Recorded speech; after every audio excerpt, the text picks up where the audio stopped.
ሰላም ሰላም ውድ የቻናላችን ተከታታይ አድማጮቻችን እንደምን አላችሁ? ይህ አባን ስፖርት ነው። አባን ስፖርት ቻናላችንን ሰብስክራይብ በማድረግ ትኩስ የሆኑ ስፖርታዊ መረጃዎችን ቤተሰብ በመሆን ያግኙ እያለን የደውል ምልክቱን በመንካት ስፖርታዊ መረጃዎችን በጊዜ እንዲደርሳችሁ ያድርጉ። በተጨማሪም ላይክ በማድረግ ለሌሎች ተደራሽ እንዲሆን ማድረጋችሁን እንዳትረሱ። የአውሮፓ ሻምፒዮንስ ሊግ ነገ ቀጥሎም ሲካሄዱ ሪያል ማድሪድ ከማንቸስተር ሲቲ፣ ቪያሪያል ከኮፐንሃግ፣ አያክስ ከቋራባክ፣ አትሌቲኮ ቢልባኦ ከፒኤስጂ፣ ዶርትመንድ ከቦዶ ግሊሙንት እና የመሳሰሉ ጨዋታዎች አሉና እስኪ ሪያል ማድሪድ ከማን ሲቲ ያለውን ጌም እስቲ እንመልከት እና በተለይ በባለፈው ዙር በስፔን ላሊጋ ሪያል ማድሪድ በሴልታ ቪጎ 2-0 መሸነፉን እናስታውሳለን። ሲቲም ደግሞ በባለፈው ጨዋታ አሪፍ የሚባል ፐርፎርማንስ ያሳየበትን ጨዋታ የበፊቱ ሲቲ የምናውቀውን ሲቲ ያየንበትን ጨዋታ ነበረ። እስቲ ስለ እነዚህ ሁለቱ ተጠባቂ ጨዋታዎች እስኪ አንዳንድ ነገር በሪያል ማድሪድ እና በተለይ ሜዳው ስለሆነ ሲቲ ይፈትናል ወይ አይፈትንም የሚለውን ነገር እስኪ ባጭሩ እንትን በለን። ስለ ሁለቱ ቲሞች ስናወራ ብዙ ጊዜ ምን ያህል ጌሞችን እንደሚያደርጉና ጌሙ ኤክስፔክትድ ያልሆነ ጌም እንደሆነ ብዙ ጊዜ አይተናል። በማድሪድ እና በማንቸስተር ሲቲ በኩል ያለውን ጌም ስንመለከት ማለት ነው እና በሁለቱ መካከል አምናም ካቻምናም እናስታውሳለን ማንቸስተር ሲቲ የመራ ማድሪድ ምን ያህል ባለቁ ደቂቃዎች ዶሚኔት አድርጎ እንዴት እንደሚያሸንፍ ተመልክተናል እና ምናልባት የነገውን ጨዋታ ተጠባቂ የሚያደርገው በዛ መንገድ ነው እና ሌላው ደግሞ ያላቸው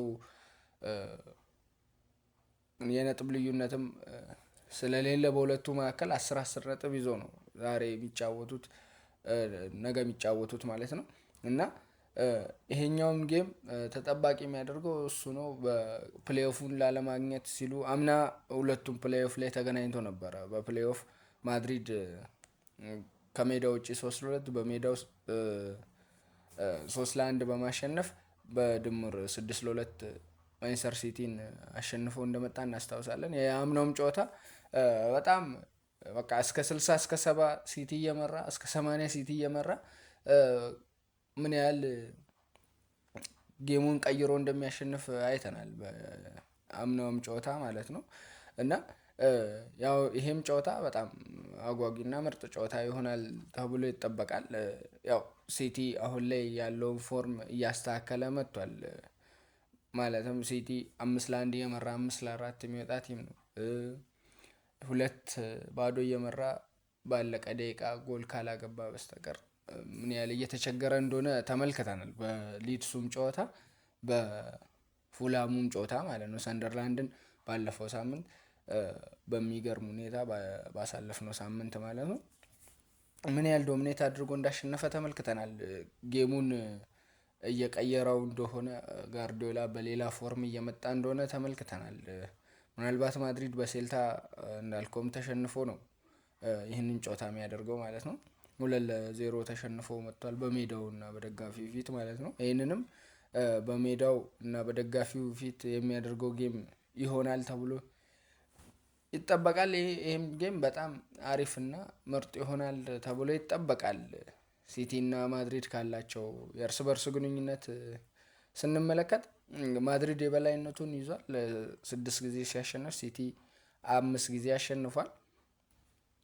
ድሮ አቻ ደግሞ 5 ጊዜ አቻ ወጥተዋል እና ማድሪድ ሲቲ ላይ ምን ያህል ባለቀ ደቂቃ እንደሚቀለበስበት ተመልክተናል። የዛሬ 2 ዓመት አካባቢ ምን ያህል እየመራህ ካሪም ቤንዜማ እናስታውሳለን። በዛ ቀን ሮድሪጎ 2 ጎሎችን አግብቶ ከዛ ተጨማሪ ደቂቃ ላይ ቤንዜማ ስኮር አድርጎ እንዳሸነፈ እናስታውሳለን። ማድሪድ ያለቁ ደቂቃዎችን እንዴት እንደሚጠቀም ተመልክተናል። ዘንድሮ እሱን ነገ የምንመለከት ይሆናል። ሲቲ ጥሩ ፎርም ላይ የመጣ ነው። ጋርዲዮላ ትልቅ አሰልጣኝ መሆኑን ያው ብዙዎች ሳይሆን ሁሉም የሚስማሙበት ነገር ነው። ምን ያህል ፎርም እንደሚያደርግ ቲሙን እንዴት ማኔጅ ማድረግ እንዳለበት በደንብ የሚያውቅ ነው። የሮድሪጎ ጉዳት በምን አይነት መንገድ እየቀረፈው እንዳለ ተመልክተናል። ምናልባት የሮድሪጎን ያክል ፐርፎርም ባያደርግም ፎርሙን ቀይሮ ዶሚኔት ለማድረግ እየሞከረ ያለ ቲም ነው። ምናልባት ብዙ ጊዜ ቅሬታ የሚነሳበት ከ60 በኋላ ጌሞችን የመጨረሽ ችግር አለበት የሚባለው ሲቲ እስከ ሁለቱም ጨዋታ ላይ ስንመለከት ያለፉትን ማለት ነው ከሊድስ ጋርም ከፉላም ጋርም የነበረውን ጨዋታ እስከ 60 እየመራ ከ60 በኋላ 3 ጎል የሚያስተናግድ ቲም እየሆነ መጥቷል ሲቲ እና ከብዙ ጊዜ የምናነሳው የብራይተኑን ጨዋታ ራሱ 1-0 እየመራ እስከ ረፍት ከረፍት በኋላ 2-1 የተሸነፈበትን ጨዋታ ማስታወስ እንችላለን። ሲቲ ምን ያህል ከ60 በኋላ እየተቸገረ እንደሆነ ጌሙን ማኔጅ ማድረግ እያቃተው እንደሆነ ግን እስከ 60 ያለው ሻርፕ የሆኑ አጥቂ ያለው ምባፔን ሃላንድን የሚገናኙበትም ጨዋታ ነው በዚሁ ላይ የምንመለከተው። በጣም አሪፍ ጨዋታ ይሆናል ተብሎ ይጠበቃል በጣም እና ማድሪድ ደግሞ ምናልባት የሴልታ ሽንፈት ካልሆነ በስተቀር አሪፍ ላይ የሚገኝ ነው። ምናልባት ከባርሳ ሽንፈት በኋላ ባርሳን ካሸነፈ በኋላ እያስመዘገበው ያለው ውጤት አመርቂ ባይሆንም ለዚህ ጨዋታ ትልቅ ግምት የሚሰጠው ነው በሜዳውም ከመሆኑ አንጻር ማለት ነው። የሲቲን ድክመቶችን ተጠቅሞ ስኮር ማድረግ ይከብደዋል ተብሎ አይጠበቅም። ማለትም የሲቲ ዲፌንስ ምን ያህል እንደሆነ እናውቃለን። ያለው የባርሳ የማድሪድ ሻርፕነት በደንብ እናውቋል። እንደ ምባፔ ያለ የዓለማችን ምርጡ አጥቂ የያዘ ቲም ነው። ወርልድ ክላስ የሚባሉት እንደ ጋላክቲኮ ያለ ምርጥ ስብስብ ያለው ቲም ነው። ነገር ግን የውህደት ነገር የሚቀረው ይመስለኛል። ኢጎ በጣም እያጠቃቸው ካሉት ቲሞች ውስጥ አንዱ ማድሪድ ይመስለኛል። በጣም በኢጎ የተሞሉ ተጫዋቾች ያሉበት ነው። ቲሙን እንደ አንድ ፎርም ማምጣት ያልቻለ እየሆነ መጥቷል። ምናልባት ትልቅ ጌም ላይ ሜንታሊቲያቸው የሚቀየር ነው። የትኛውም ተጫዋች ለመሸነፍ ስለማይፈልግ ምናልባት ጨዋታው በጣም የሚያምር ጨዋታ ይሆናል ተብሎ ይጠበቃል። ሃላንድ ወይስ ምባፔ ደምቆ ያመሻሉ? እሱም አጓጊ ነው። በጣም ምርጥ ፎርም ላይ የሚገኙ ናቸው ሁለቱም። አሁን እየቀረፉ መጡ እንጂ ሲቲ ሃላንድ ካላገባ ሲቲ አያሸንፍም እስኪባል ድረስ ምናልባት የፎደን መምጣት ቲጃኒ ሬጃንደር ወደ ጎል ስኮረርነት መመለስ የቸርኪ ክሬቲቪቲ እንደዚህ አሁን ላይ የጎለበቱ ካሉ ነገሮች ውስጥ አንዱ እንደ ዋነኝነት የሚጠቀሱት እነሱ ናቸው። ነገር ግን ሃላንድ ካላገባ ሲቲ ስኮር ማሸነፍ የማይችልበት ደረጃ ላይ ነበር የተወሰኑ ሳምንታትን 14 ጎል እሱ ሲያቀባ ከሱ በታች ያሉት 1 ጎል ስኮር እንዳደረጉ እናስታውሳለን። ነገር ግን አሁን ሲቲ በሚገርም ሁኔታ እየተቀየረ መጥቷል። በሊጉም ያለውን የነጥብ ልዩነት ወደ 2 አጥብቧል። ማድሪድ በአንጻሩ ከትላንት ወዲያ እንደተሸነፈ እናስታውሳለን። በሴልታ 2-1 ከባርሳ ጋር ያለውን የነጥብ ልዩነት ወደ 1 የሚያጠበበትን እድል ነው ያበከነው። ወደ 4 ሰፍቷል ከባርሳ ጋር ያለው የነጥብ ልዩነት። በሻምፒየንስ ሊጉም 10 ነጥብ ይዞ ነው የሚገኘው ከሲቲ እኩል። ይህንን ማያሸንፍ ከሆነ ደግሞ ምናልባት ፕሌይኦፍ ላይ ድጋሚ እንደ አምናው ፕሌይኦፍ የመግባት ቻንሱ እየሰፋ ይመጣል ማለት ነው።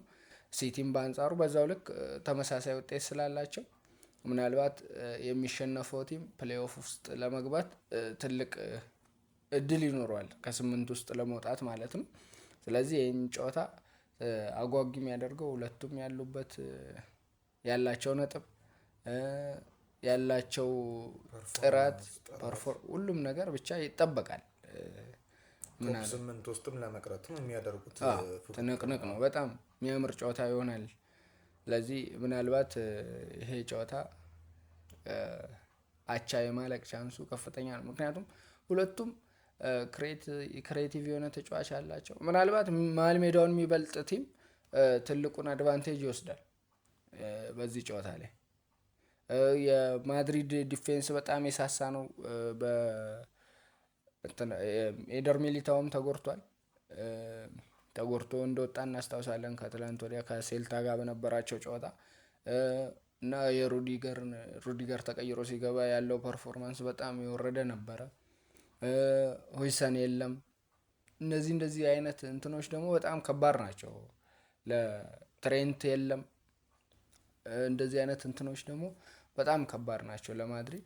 በሲቲ በኩል የሮድሪ አለመኖር ነው ትልቅ ዜና ሊሆን የሚችለው። እሱንም ቦታ ደግሞ ኒኮ ጎንዛሌዝ በተወሰነም ቢሆን እየሸፈነ ይገኛል። አሪፍ ነው። ያው ከሪያል ማድሪድ አንጻር ሲቲ የተሻለ ነው። በዚህ ሰዓት የተሻለ ቲም ማድሪድ ነው ሲቲ ነው የሚሆነው። ምክንያቱም የማድሪድ ዲፌንስ በጣም የሳሳ ሆኗል። ስለዚህ ትልቁን ግምት ሲቲ ቢወስድም ምናልባት አቻ የመውጣት ቻንስ ይኖራቸዋል ብዬ አስባለሁ። እስከ ፕሮግራማችን ፍጻሜ ድረስ አብረናችሁ የቆየ ነው እኔ አኒስ አህመድ እና አብርሃም ዳንኤል ነበር። አብራችሁን ስለነበራችሁ ከልብ እናመሰግናለን። ሰብስክራይብ ያላደረጋችሁ ሰብስክራይብ አድርጉ። ሰብስክራይብ ያደረጋችሁ ደግሞ ተጨማሪ መረጃ እንዲደርሳችሁ የደውሉን ምልክቱን ተጫኑ። የዛሬ ፕሮግራማችን ይህን ይመስላል። መልካም ቀን ይሁንላችሁ።